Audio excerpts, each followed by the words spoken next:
आप सभी लोगों का स्वागत है आपके प्यारे से यूट्यूब चैनल अंकित पीएचडी पर।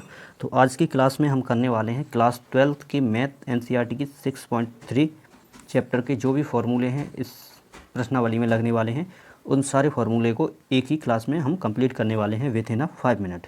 ठीक है, तो एक बार इन फार्मूले को देख लेंगे, फिर इसके बाद इनके क्वेश्चंस पे चलेंगे, क्वेश्चन को देखेंगे।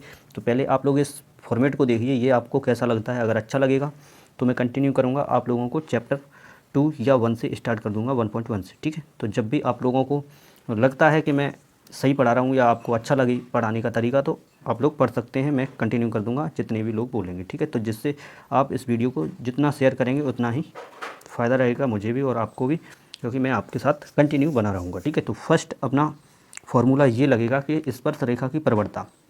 पहले इसमें हमें दो ही चीज़ें पढ़नी है, स्पर्शरेखा की प्रवणता और अभिलंब। ठीक है, ये दोनों पढ़नी है। तो इसी पे बेस पे क्वेश्चन बनेंगे कि स्पर्शरेखा की प्रवणता क्या है, अभिलंब की प्रवणता क्या है, स्पर्शरेखा का समीकरण क्या है, अगर एक्स अक्ष के समांतर करें या वाई अक्ष के समांतर करें, ये सारी चीज़ें अभी मैंने सारा नोट करके रखा हुआ है। तो यहाँ पे देखिए, ये मैं कल पढ़ा के आया हूँ। ठीक है, तो फर्स्ट फार्मूला अपना क्या है, फर्स्ट फार्मूला है स्पर्शरेखा की प्रवणता, जिसे हम एम से प्रदर्शित करते हैं। और इसमें हमें क्या कोई भी वक्र दिया होगा या रेखा दी हुई होगी, तो उसकी हम पहले क्या निकालेंगे, प्रवणता निकालने के लिए हमें उसका अवकलन करना पड़ेगा। ठीक है, dy/dx निकालना पड़ेगा। अगर हमें कोई बाई दी हुई है तो उसका x के सापेक्ष अवकलन ही तो ये दर्शाता है। dy/dx क्या दर्शाता है कि कोई भी वक्र है या फलन है उसका ये x के सापेक्ष अवकलन को प्रदर्शित करता है। ठीक है, तो ये क्लियर हो गया आप सभी लोगों को। इतना क्लियर होने के बाद अब हम आगे चलें, तो आगे ये फॉर्मूला आप लोगों को मतलब x के सापेक्ष एक बार इसका अवकलन कर देंगे तो क्लियर हो जाएगा। ठीक है,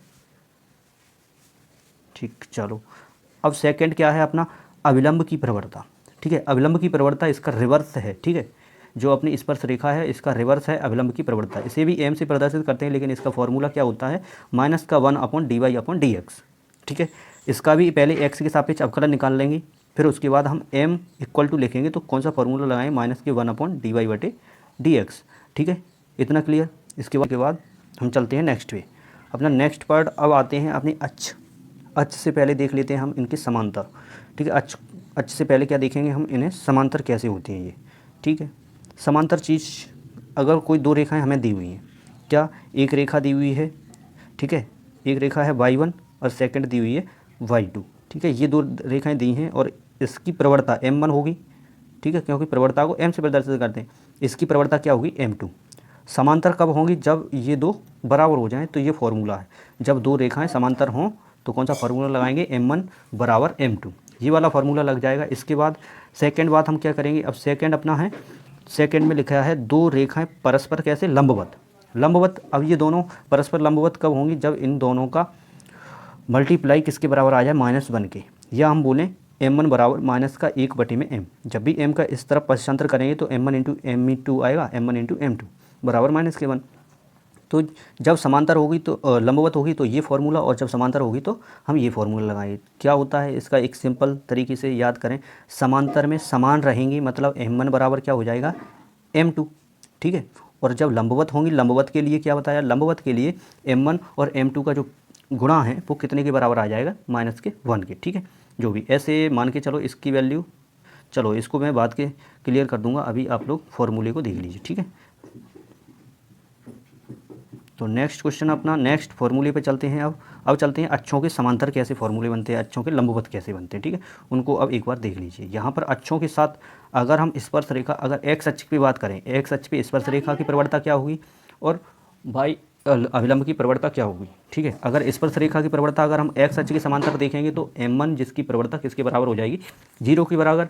अगर अभिलंब की देखेंगे तो m बराबर कितनी हो जाएगी, अनंत के बराबर। अनंत को हम क्या बोलते हैं, 1/0 बोल दो या 0/0 बोल दो, ये सारी चीज़ें अपनी इन्फिनिटी दर्शाती है, मतलब अनंत को दर्शाते हैं, अपरिभाषित बोलते हैं जिसे हम। ठीक है, तो इतना क्लियर होने के बाद नेक्स्ट पार्ट पे चलते हैं। नेक्स्ट पार्ट अपना क्या है, वाई अक्ष के समांतर। अभी मैंने एक्स अक्ष के समांतर देखा, अब देखेंगे वाई अक्ष के समांतर। वाई अक्ष के समांतर भी देखेंगे स्पर्श रेखा का और अविलंब का। स्पर्श रेखा की प्रवणता इसमें क्या हो जाएगी, m बराबर इन्फिनिटी अनंत, और अविलंब के साथ m बराबर 0। ठीक है, इतना क्लियर। अब इसमें एक फॉर्मूला है आप लोगों को, जिससे कि आप लोग अब क्वेश्चन करेंगे। नीचे देखेंगे समीकरण कितना दिया हुआ है। ओके, समीकरण निकालना कैसे पड़ता है, स्पर्श रेखा का समीकरण के लिए फॉर्मूला क्या है। यहाँ पे जो y1 दिखा रहा है, ये y1 और x1 क्या है, कोई बिंदु है, बाहरी बिंदु हैं जो क्या है, स्पर्श रेखा पर हैं। तो इनको हमें स्पर्श समीकरण निकालना है। बिंदु इतने इतने दिए हों और स्पर्श रेखा का समीकरण निकालना हो और स्पर्श रेखा की प्रवणता मिली हो, क्या एम हमें पता हो और ये बिंदु दोनों चीज़ें पता हैं, तो हम स्पर्श रेखा का समीकरण आसानी से ज्ञात कर सकते हैं। ठीक है, चलो तो अब यहाँ पे देख लीजिए y माइनस y1 बराबर m कोष्ठक के अंदर x माइनस के x1, ये अपना समीकरण स्पर्श रेखा को होता है। ऐसा ही अविलंब का समीकरण होता है, इसमें केवल इसकी प्रवणता में डिफरेंस होता है। यहाँ पे 1 होता है, इसमें यहाँ पे m होता है, यहाँ पे माइनस का 1/m हो जाता है। ये दोनों चीज़ें इनमें कॉमन है बस, अब डिफरेंस है बस और सेम है सब। ठीक है, आप लोगों को क्लियर हुआ हो तो अगर ये फॉर्मूले अच्छे लगे हैं तो इस वीडियो को लाइक कर देना और चैनल पर पहली बार आए हैं तो चैनल को सब्सक्राइब कर दो और अपने दोस्तों के साथ शेयर कर सकते हैं, जिससे कि मैं नेक्स्ट टॉपिक आप लोग बताएंगे तो मैं फर्स्ट चैप्टर से स्टार्ट कर दूंगा, सेकंड से कर दूंगा, थर्ड से फोर्थ से, जो भी आप बोलेंगे मैं उससे स्टार्ट कर दूंगा। जिसमें आपको प्रॉब्लम आती है, हिंदी मीडियम के छात्र हैं, जो भी टॉपिक में आपको प्रॉब्लम है वो आप लोग शेयर कर सकते हैं कमेंट बॉक्स में, जिससे कि मैं आप लोगों का रिप्लाई दे सकूँ। ठीक है।